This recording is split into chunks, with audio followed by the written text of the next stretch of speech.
Thank you, Jamie. Beautiful as always. Good morning. Let's try that again. Good morning. Good morning. All right, I love it. Thank you, Jamie. That was beautiful. My name is Sue Christensen, and I'm today's facilitator. It's an exciting day to have a joined service with our congregants from Brookfield and Heartland, and I know there are some people here from Duluth and Wausau and where else? Who's come very far? Okay, good. Well, welcome. We're very excited and grateful that you're here. It's great to see you. Oops, click.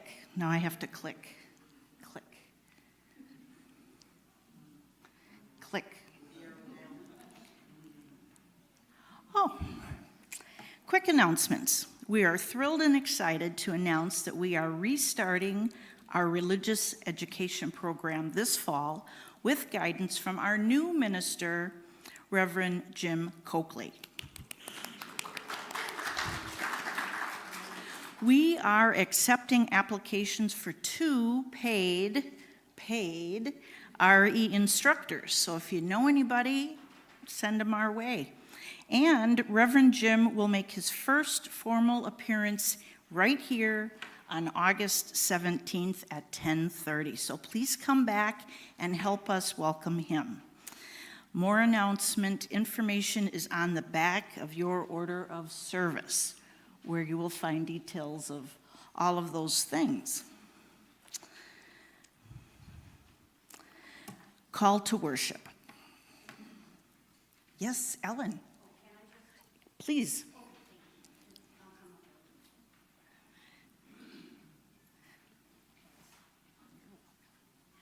Hi, so this is on the announcement there, but I just wanted to lift up, once a month, the last Saturday of the month, United is at the Waukesha Farmers Market. So this next Saturday morning, Rusty Armstrong is kind enough to do the setup of the tent, and Jeff and I will be there as the ambassadors. But we could really use one more person, like around 11:30 or so, then to help tear down that huge tent. Again, at the farmers market this Saturday. If anyone is willing and able to just kind of run over there and help us take that down, that would be lovely. Thank you. Thanks. Thank you, Ellen. Please sign up. Please. No, please sign up. Call to worship. This is a time for Unitarian Universalists, those who follow a faith centered on love and valuing human dignity and political democracy, one that insists on justice and equity, cannot stand idly by when a nation turns towards cruelty, deception, and tyranny. You are a Unitarian Universalist. Your values will save lives. The time is now, more than ever, to live them in ways big and small. Click. This is my first time doing this, so bear with me.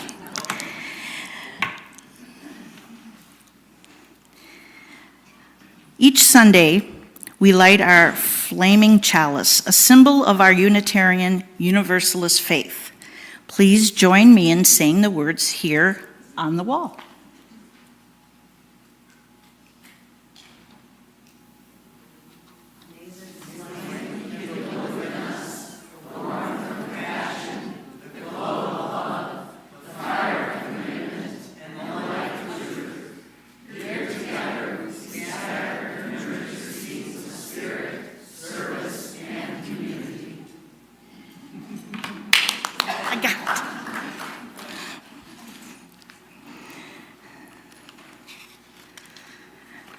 Oops, click. Jamie, please rise in body or spirit as we sing hymn 1012, When I Am Frightened.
Thank you, Jamie.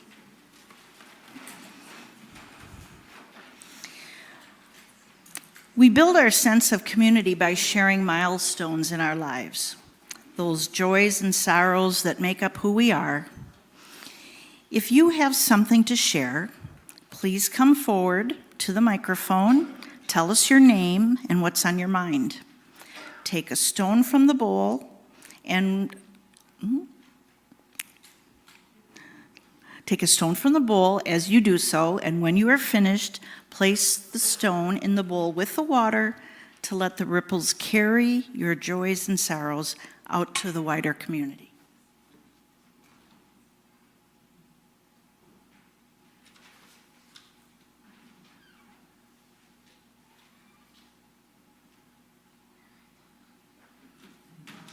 This is done. My name is Jennifer. I'm the church chair, the board chair here at this church at United, and I just want to extend a major welcome to everyone. And I had fun last year when we did this, so I'm going to do it again. Will everyone who is from West please raise your hands? See? Thank you for being here. Will everyone from Heartland please raise your hands? Thank you. And United, are we here? We're here! and guests and visitors, very welcome. Thank you all. I hope, just thank you for being here.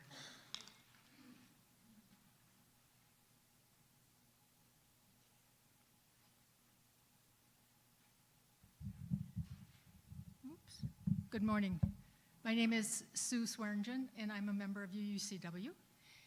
And it's lovely to see such a full house.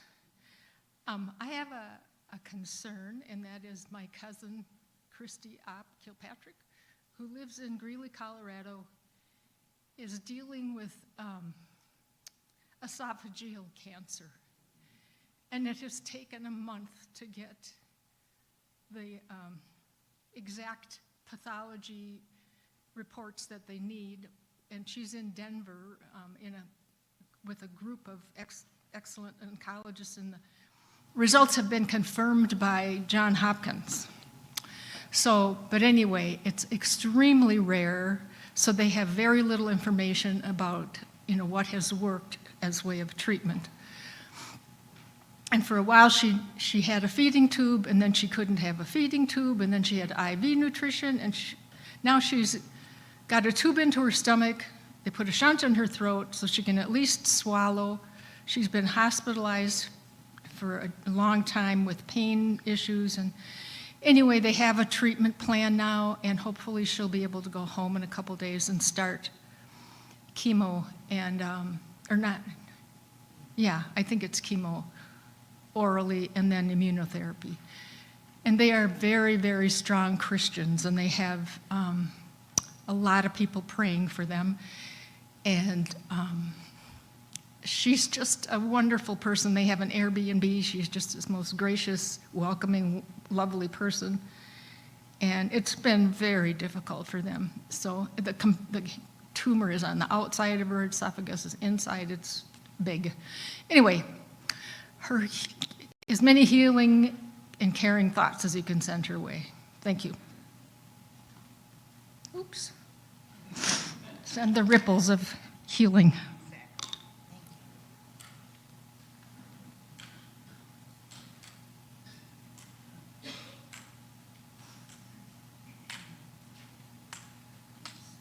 Good morning, I'm Jeff, and I don't know if this is a joy or concern, but recently, I don't know if we have any SCOTUS followers, but the Supreme Court has ruled that 503, I forget, Lisa, C or B, which are we? Thank you. 503C organizations now can make political statements in their church. Now, again, I don't know if that's a joy or concern, because other churches have been doing it already.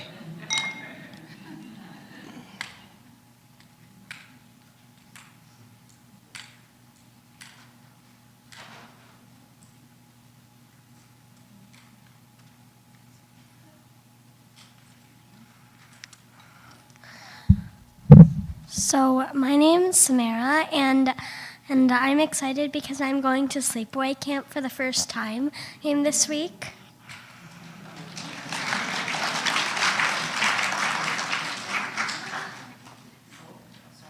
I didn't know you had one. Okay. You say your name and your joy or concern. I'm Lila, and today I'm happy about because I have lots of toys, so much toys.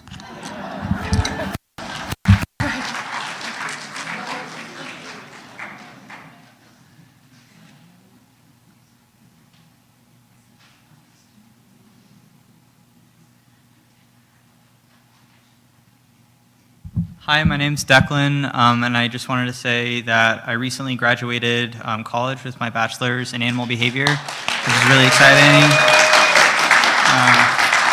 Thank you. And I thought it was going to be a bit longer or a little bit more difficult, but I also just got a job that is paying enough that I'll be able to be independent, really, and that's just so awesome. So cool, thanks.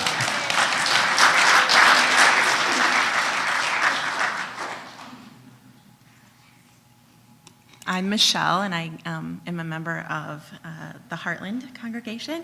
And I want to thank you all for welcoming us. It's been really cool to visit the other churches. But I also wanted to share 2 joys over this weekend. So I was able to help a close friend of 42 years celebrate her 52nd birthday yesterday.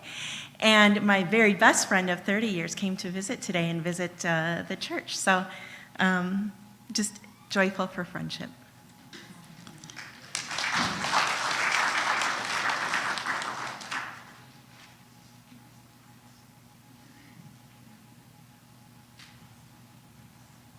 Hi, my name's Patty, and some people don't know that the choosing the stone is also part of it. I'm a member of this congregation. There are several outreach things that we do here that actually happened in earlier parts of the month, so watch our website because there are things we'd like to share besides Sunday morning services. But I actually came up here with a concern for a friend. Her name is Becky. I know a lot less than the common denominator is esophageal, very difficult period for her in her life. So.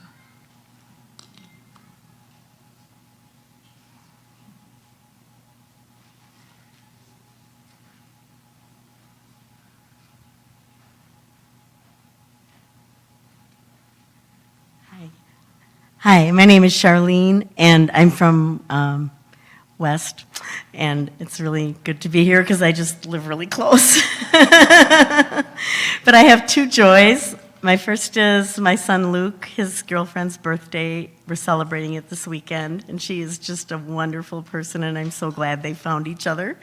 And my second joy is that I have this wonderful good friend who's visiting me from Chicago. He's here today. His name is Ed.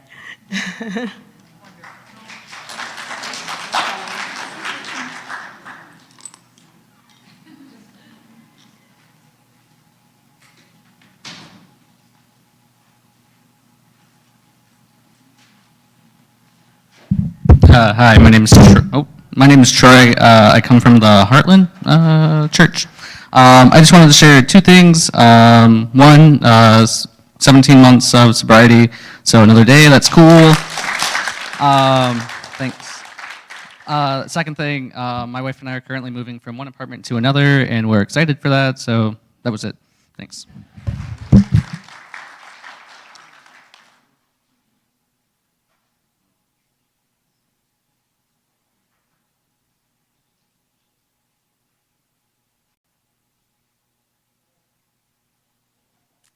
Hi, my name is Michael. I'm a member of this church, and I have a concern. My nephew's wife was just diagnosed with ALS, and she's only 53, and it's evidently a really fast-moving one. It affects her voice and her swallowing and her breathing.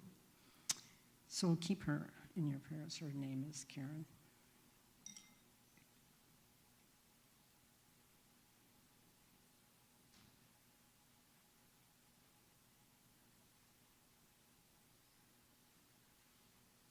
Anyone else? Oh, come on, please.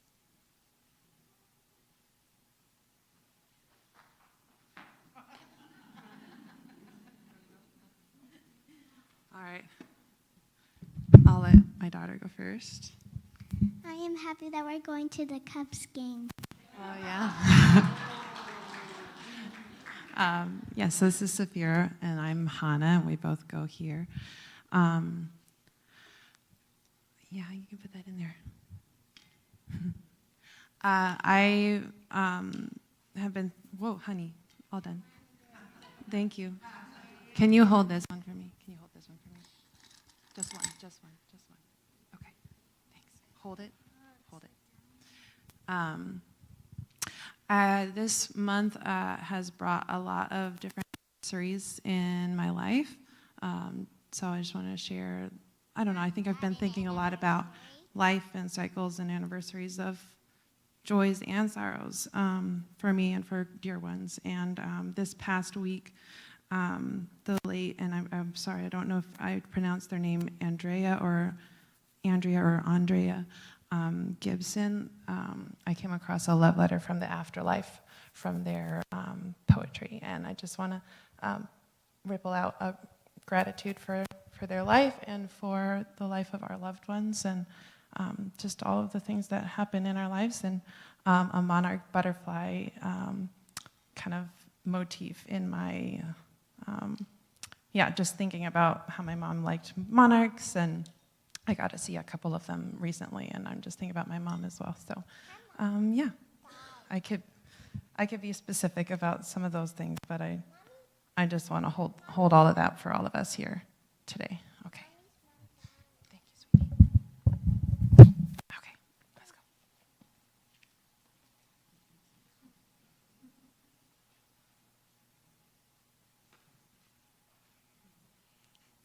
I have a joy that came out of like a movie scene. 14-year-old grandson, his last year playing youth baseball. It's the 7th inning. They're down by 2. Oh, please let them win. Oh no. Bases are loaded. He gets up. First ball is a strike. He doesn't swing. The second ball, he cracked that sucker, and there it went. And they won the championship, and yay, and Grandma went crazy, so woo!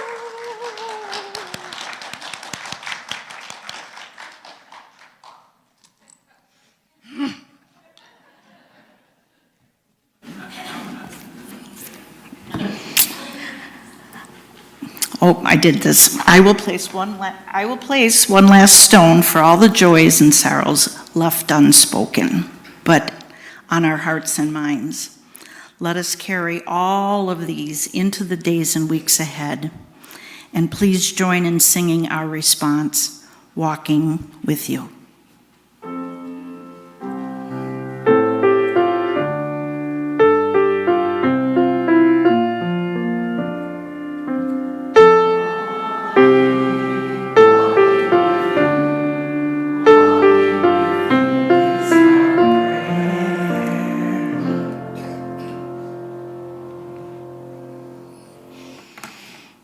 Time for all ages. Let's gather the kiddos.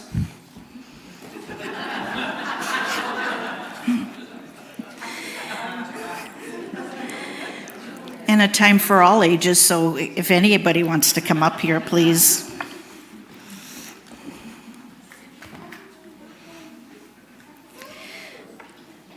Today's story for all ages is my favorite that I read to my 2 grandchildren. Since they are now 12 and 14 years old, and I get an eye roll if I ask them if they want me to read this to them, I miss reading it so much that I thought I would read it to all of you this morning.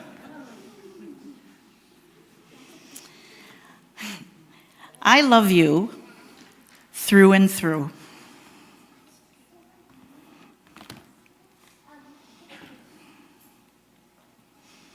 I love your top side. I love your inside.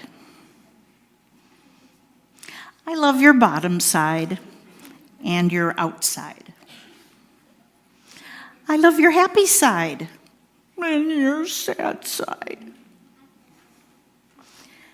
I love your silly side and your mad side. I love your fingers and your toes, your ears and your nose. I love your hair and eyes, your giggles and cries. Yeah.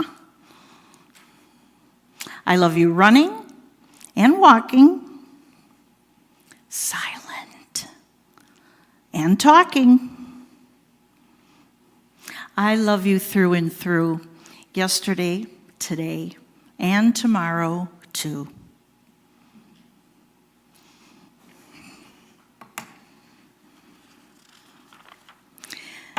Let's sing the children out. Go lift it up.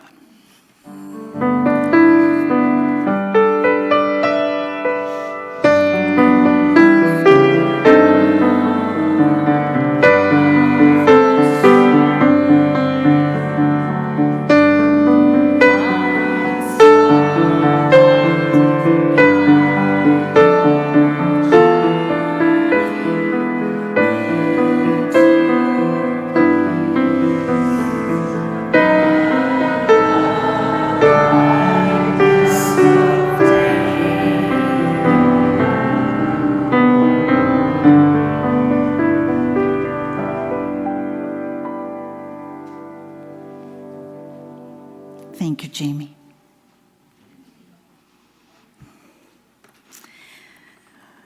We pass the offering plate during worship to make a community expression of thanks for the blessings of abundance. Our offering says that the act of giving is as essential to our spiritual well-being as anything else we do here on a Sunday morning.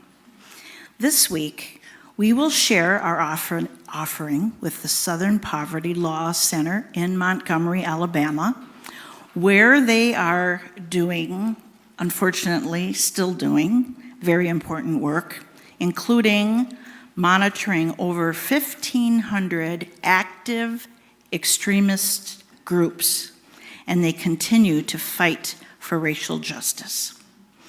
Please give generously.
Thank you, Jamie. Today we are honored to welcome today's speakers who have literally walked the talk. May I introduce activists Mr. and Mrs. Short.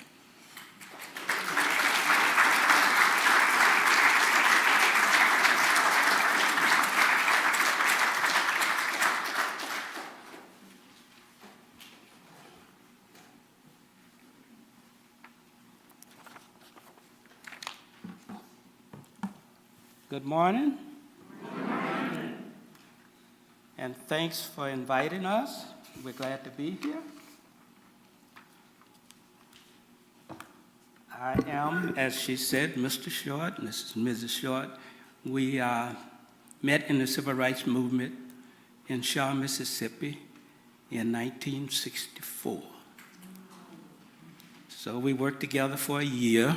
Can you hear me okay? Yeah. We worked together for a year. Now, I'll tell you a little bit about Shaw, Mississippi, where we lived. We were 21 and 22 years old at the time. Black people were not allowed to vote. Everything in Shaw was segregated. The schools, restaurants, Greyhound bus depot where we went, the people, white people could go in and eat food. Black people went around to the back where they opened a little window like and shove your food out to you there. That's just some of it. The library, we couldn't even go to the library. There was, but at the library, after we had been in the movement for quite some time, I gathered a bunch of students, probably around 13 of us, went to the library to try to get in to get books.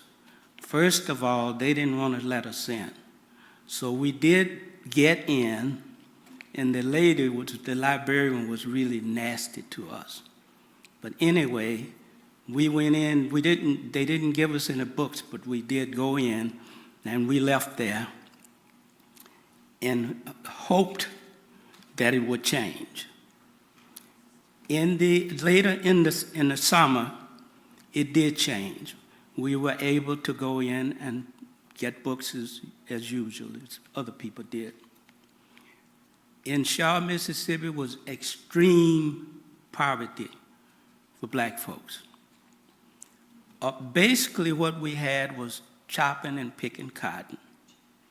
And to go to the schools, we would go until the cotton was ready to be hoed, that means taking all the weeds out and everything.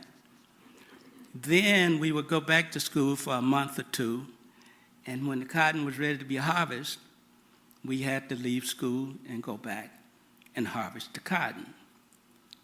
Within the black community, it was really a strong Christian community. I mean, we had nothing, but we had just a little to share. And when the people, especially women, run out of flour, sugar, salt, whatever, they could call a neighbor, and go over and get something. No, they didn't have to pay back anything. But that's just the way we were. We were all strong Christians. The black community, I mean, it was it was a loving place. Now, you still had some hoodlums no matter where you go, but it really was a nice community. We had a place called a truck stop, which was segregated, of course. We went over to the truck stop, a group of us. We went in, and I mean, the waitress was really nasty, and she wouldn't even come over to the table. Then she called the police. The police talked to the police for a while, and finally, after about a half an hour, she came over and threw the menu on the table and just walked away. So we waited there for a long time, and she finally came back. We were able to order. Now, this is not necessarily in order, but we went back later on. It was about 11 years later. The whole place was integrated. So it was just nice to see that our effort paid off. You go. Well, this was, as he mentioned, primarily 64 and 65. And in the movement, first of all, it was a black movement. Most of the time I was there, I was the only white person in that particular town. There were other white people who participated and helped in the movement, but it was a black movement, black-led, and all ages. I mean, we had children from 8 years old who knew what they were fighting for, all the way up to elderly people. And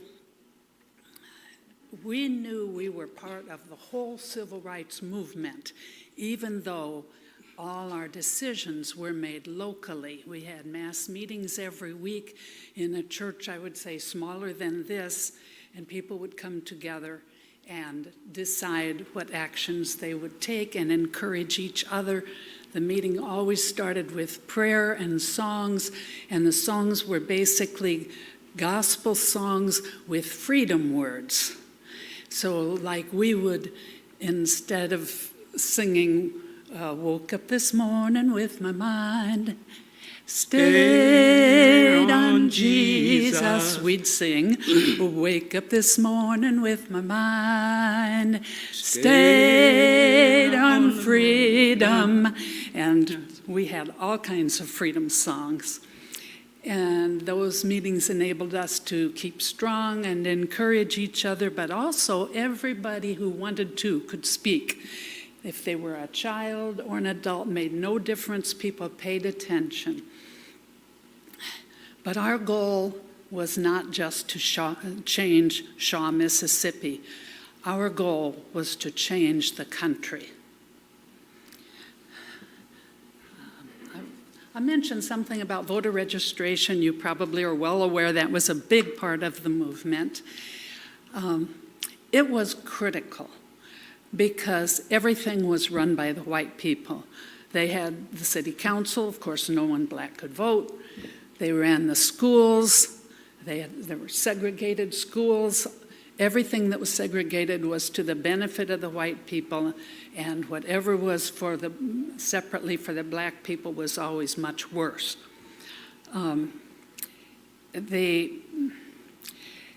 Just all decisions were made by the white people. And in order to stop this, the people understood they needed to be able to vote, but there were many barriers. They had to, first of all, go 11 miles to the county seat to register to vote. Being very poor, worried about where their next meal was coming from, literally, how are you going to get enough money to go register to vote? It was so important to people, though, that somehow the few people who had vehicles in the black community were given a little bit of change for gas, and they would take them to the courthouse. And we had a donated car, probably a fourth-hand car, and with support from outside, we also took people to try to register. Well, that was only step one. First of all, they got there, they were supposed to take a so-called literacy test, and if you were black, you were automatically failed.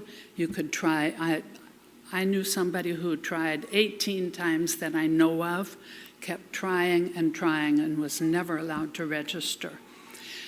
Then there was a poll tax you had to pay, again, the money issue. The names were printed in the newspaper, so then if you worked for somebody, they would know you had tried to register, so they fired you many times. If you lived on a plantation, many families were kicked off the plantation, which also meant they had no job. So for anybody to participate in the movement took an immense commitment. Also, if people knew you're trying to be in the movement and trying to vote, many people were not only fired, their lives were threatened. You know, much worse than that.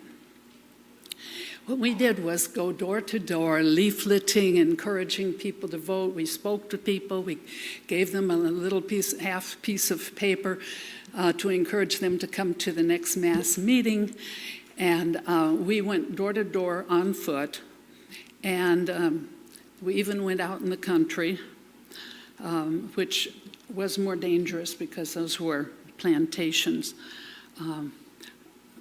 Why don't you tell about what happened on that, Oh. when we went out that particular time? Yeah, we went out in the country, Leafland, and there was, well, first of all, in Shaw, the white men had their little trucks, and they kept their guns in the gun rack.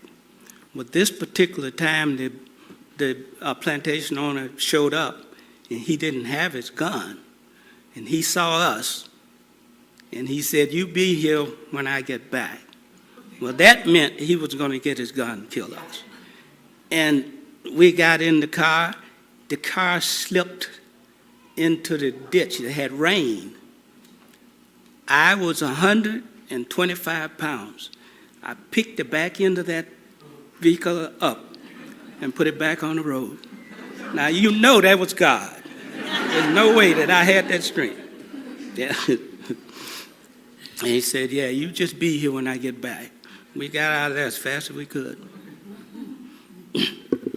One evening after a mass meeting, people were particularly pumped up because they were going to go to the courthouse the next day and make affidavits to go to the United States Congress to tell the harassment they had been experiencing. So people left the meeting. 4 or 5 of us went back to this tiny house, which was our center, our freedom center for the movement. As we were standing around talking, one of the young people in the room said, "Our car's on fire." Well, that was the car that was donated, the only transportation we had. It was totally engulfed.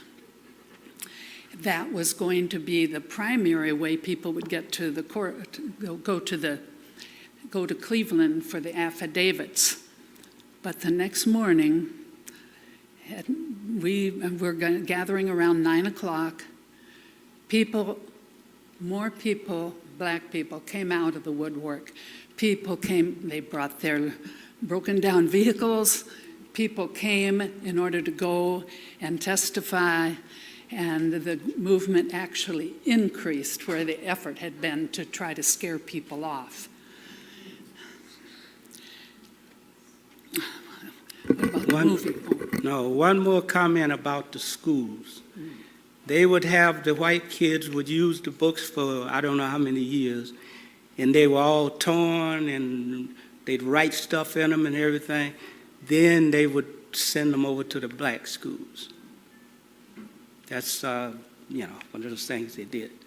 Okay, we integrated, excuse me, we integrated the movie theater. And they had upstairs for the black folks, downstairs on hard seats, downstairs they had cushion seats for the white folks.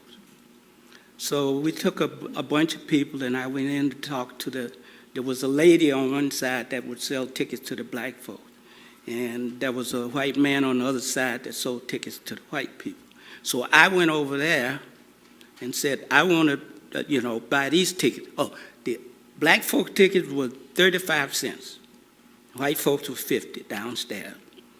He said, "Why would you want to go over there when you can sit up there for 35 cents and down here it's going to be 50 cents? So we talked there and grumbled for quite a while. Eventually, they sold me the tickets. We took the tickets, we went in, and there weren't many white people down there. So we went in, sat down, all the white people got up and left. So that was an interesting thing. There was talk about the swimming pool. We had a swimming pool in Shaw. We were paying taxes, so it was supported by the taxpayers, but we couldn't use it. So then somehow the rumor got out that we were going to integrate the swimming pool. Well, they closed the swimming pool, pumped it dry, and threw all kinds of garbage in it. When I went down there, that was years later that I went down to Shaw. And to this day, there's no swimming pool. They finally filled it up with gravel and stuff and put grass in it now. Okay. Since poverty was an overriding problem. The people kept trying to talk about what could they do to change that situation. They decided to start a union. And that would be a union primarily of people who worked in the fields. They decided to name, they went on strike, and in about 5 days, that union spread to 3 or 4 other nearby states. Later, we found out that that union, small as it was, starting in a tiny little room in Mississippi, was one of the inspirations for the United Farm Workers Union in California. You just never know. Mm-hmm. So we never made a decision based on whether we thought something would work or not. There were no guarantees. If anything, if you thought that way, you would say it couldn't work. There's no way it could work. But we did it anyway. Because of the union affecting the pocketbooks of the people who owned the land, then their harassment increased. There were jailings, made-up charges based on nothing, and Mr. Short was jailed, not just booked, but jailed 4 times. I was jailed 5 times.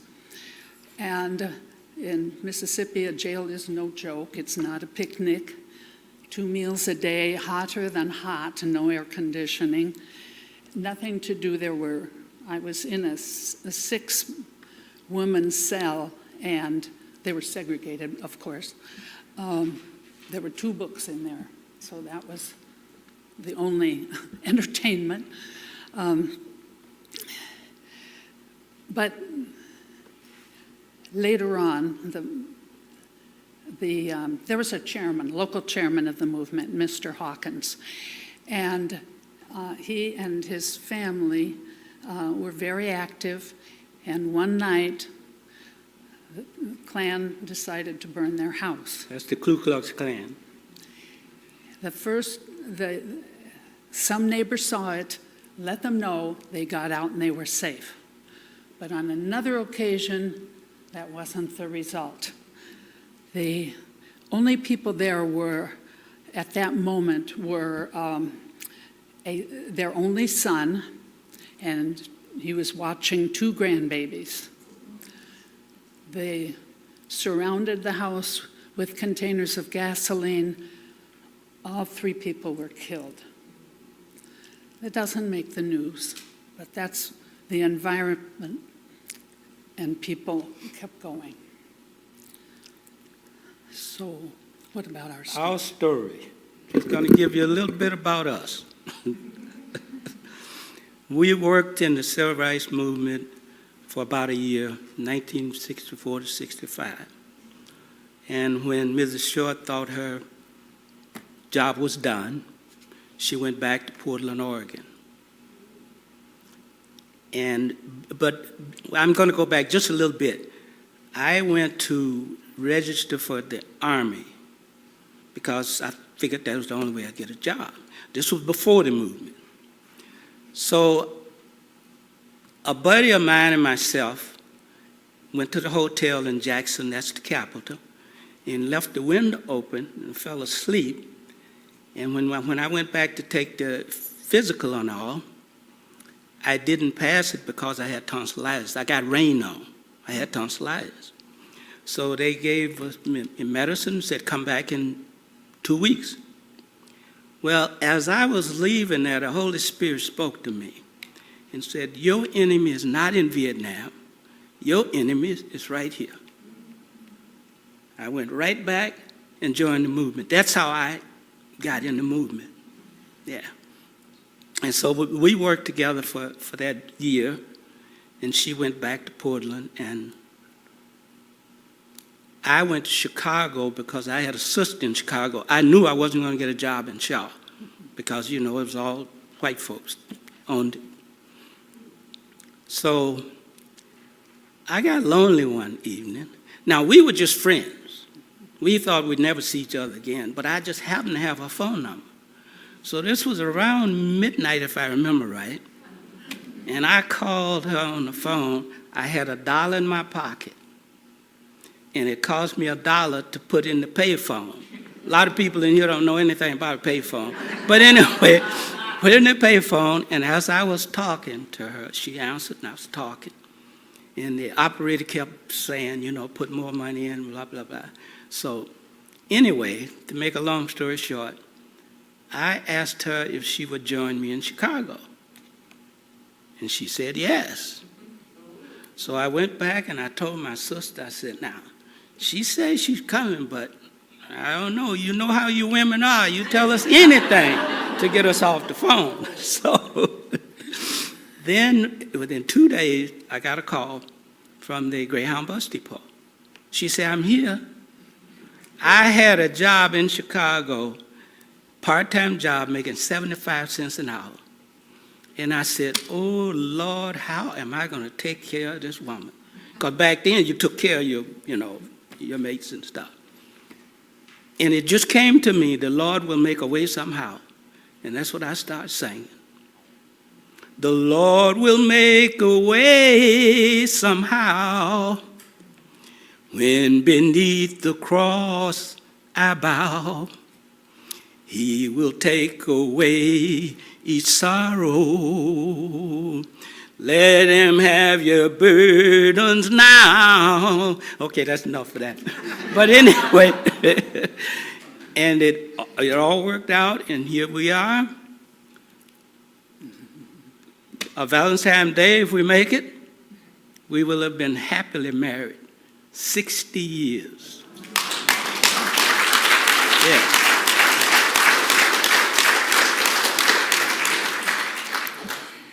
We have been asked, what can I do?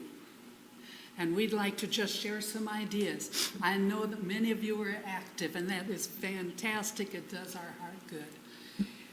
In addition, there might be one idea that you're not thinking of that much, and so thank you.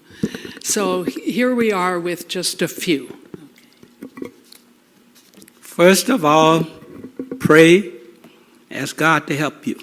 He will give you what you need to do what you need to do. Get young people involved. We had people from 8 years old up. 8 years till 80-something was in our movement. And young people had ideas like you wouldn't believe. They're smart, sometimes smarter than we are. Vote no matter what. Seek people. You don't even have to know them, but you need to talk to people and get ideas and see how they feel. Sometimes you can convince people who are going the other way to turn around and come the right way, you know. Especially later, some people are changing. Of course, there are demonstrations, if you can do that, supporting well-chosen candidates, and you know they're not perfect, but then neither are we. Supporting or getting involved in existing organizations that are fighting for justice. If you see an injustice nobody's dealing with and it touches your heart, you can start an effort. And it's very helpful to work with others. You encourage each other, you get more ideas, you can keep going. Most of all, keep going. Oh, just keep going. Don't stop. No matter what, you just keep going. It's a marathon, not a sprint. You go back sometimes, we've all seen that. We have to keep pushing. Now, this is a little different, but I prayed for God to please send me someone to love. And when we got together, and I said to some of my friends, I said, when you pray, be prepared for what God might send you, because I sure didn't expect a 6 feet tall white woman. And here we are. This was a godsend. I'm telling you. For both of us. Mm-hmm. For sure. Well, two more sentences, a little different. One is, if you have any suggestions of other groups that would like a presentation, which are usually longer, please let us know. We're willing to contact them. Second is, you see a book has been published about us and our experiences along with the people in the movement in Shaw, Mississippi. We have some after service. If you're interested, $25, they're autographed. That was my 2 sentences, I think. What we got here? Okay. I already thanked them. Well, thanks again for having us. It's a pleasure.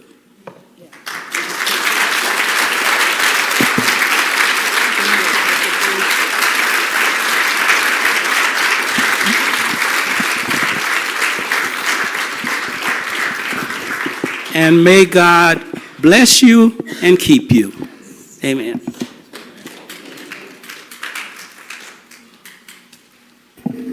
Thank you so much, Mr. and Mrs. Short. They happen to be my neighbors, and they walk a lot, and I don't. So I see them when I'm flying past in my car, and, we wave. So thank you so much for sharing your story. Jamie will play one of my favorite songs, and the words will be on the screen if I... Please join me in singing "Let There Be Peace on Earth."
Beautiful, thank you. We go forward with a reading, number 462 from Singing the Living Tradition. Paul Robinson wrote, "I shall take my voice wherever there are words and those who want to hear, the melody of freedom or the words that might inspire hope and courage in the face of despair and fear. My weapons are peaceful, for it is only by peace that peace can be attained. The song of freedom must prevail." The UUC's values are all based on love. Today's story, for all ages, I love you through and through, isn't just for little ones. It's a reminder to love your neighbor, love your coworkers, love your family members, love your friends, love the homeless, love the immigrants, love the straight, love the gay, love all colors of the rainbow, young or old. Love means action. As James Taylor wrote, "Shower the people you love with love and show them the way you feel." Go in peace. Click. Please join us downstairs for refreshments and conversations, and thank you all so much for sharing this day with us.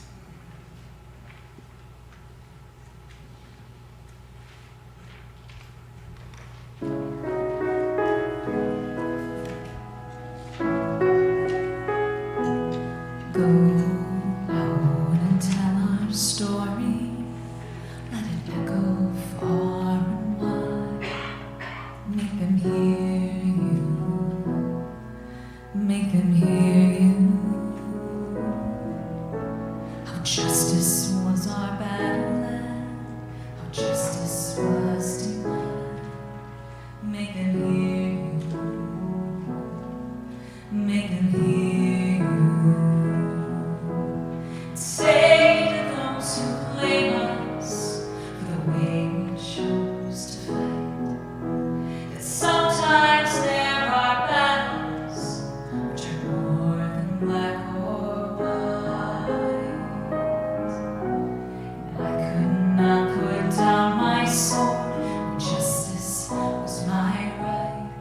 Make them hear you. Make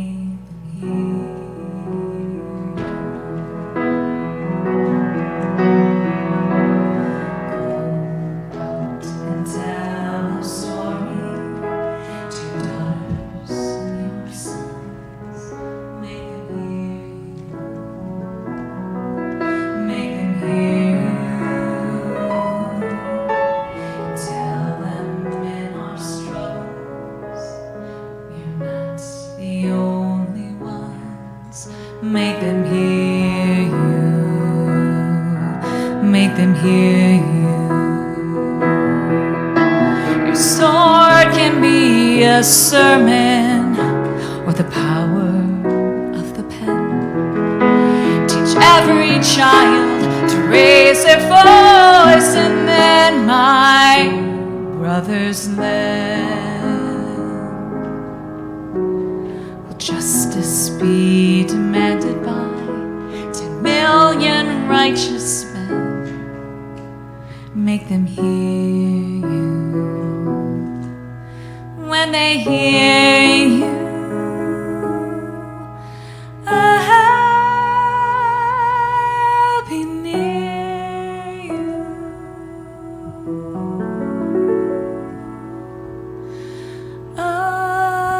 Again.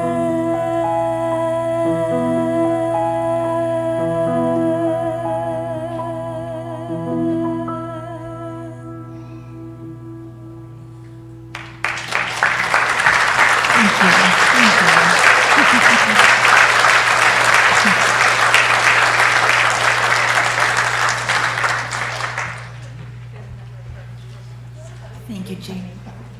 Please join us for coffee.